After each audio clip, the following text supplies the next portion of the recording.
On February 1st, SkyWest Fairchild Metroliner Flight 5569 made several flights during the day beginning in Palm Springs, California.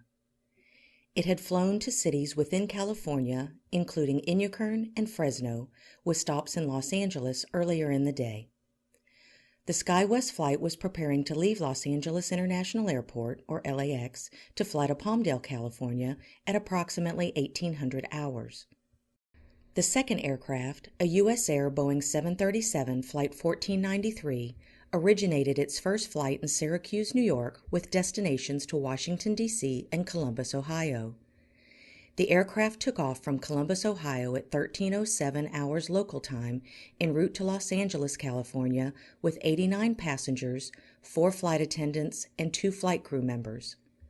Official sunset for the Los Angeles area occurred at 17:23, and the sky was dark on the horizon. The U.S. Air 737 was cleared to follow a standard descent procedure by the TRACON Arrival Radar Controller and told to intercept the runway 24 right Instrument Landing System localizer and maintain 10,000 feet. Around 17:58 hours, the SkyWest Metroliner began taxiing from Terminal 6, Gate 32 to runway 24 left. A minute later, the Arrival Radar Controller asked Flight 1493 if the airport was in sight, to which the crew responded affirmatively. The controller cleared the 737 for a visual approach to runway 24 left and asked the aircraft to stay above 8,000 feet until they crossed the navigation point Denay, which is approximately 23 miles from the runway.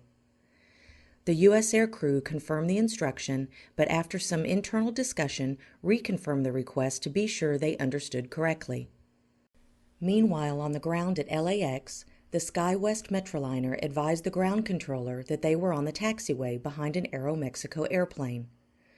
Ground control advised them to hold short, as the Aeromexico aircraft would be moving soon. He then further instructed Flight 5569 that when they were able to turn right at the 45 transition point, they should, and then taxi to runway 24 left.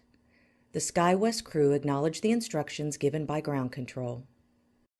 The Arrival Radar Controller initiated a transfer of controller responsibility for Flight 1493 to the LAX tower or local controller. He asked that the crew contact the Los Angeles Tower when they reach the navigation point Roman, which is approximately 6 miles from runway 24 left. Similarly, Flight 5569 initiated communications with local control in the LAX Tower and requested takeoff from their hold point at the 45 transition point on runway 24 left. The tower controller responded to the crew that they should taxi up to and hold short of 24 left. The airplane crew responded, acknowledging that they would hold short. At this point, the tower controller directed a Wings West Metroliner Flight 5006 to taxi across runway 24 left and to contact ground control when they were off the runway.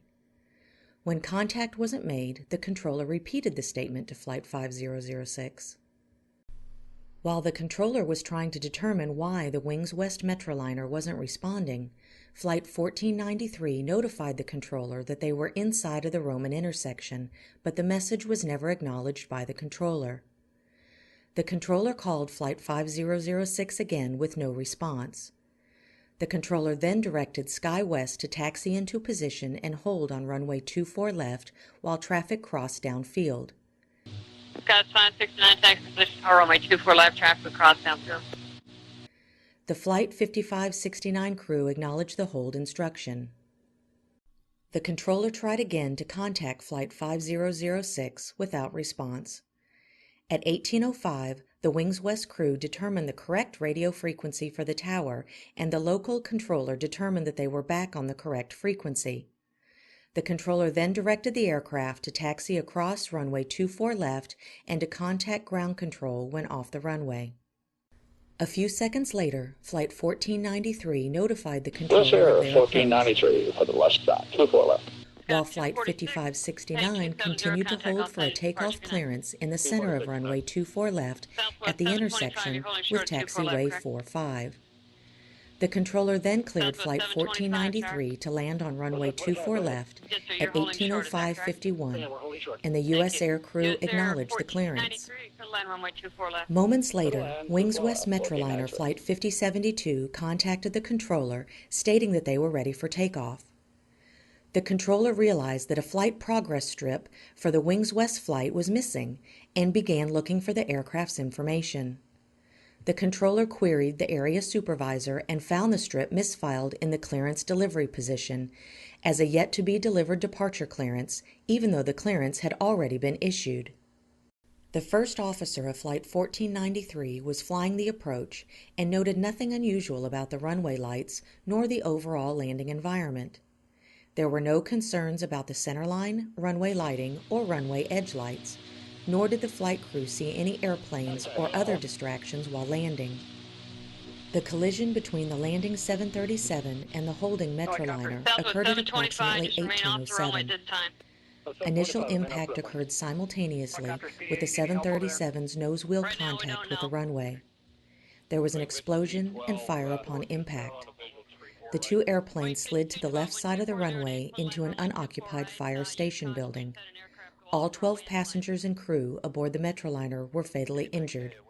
22 of the 89 passengers and crew on the 737 were killed.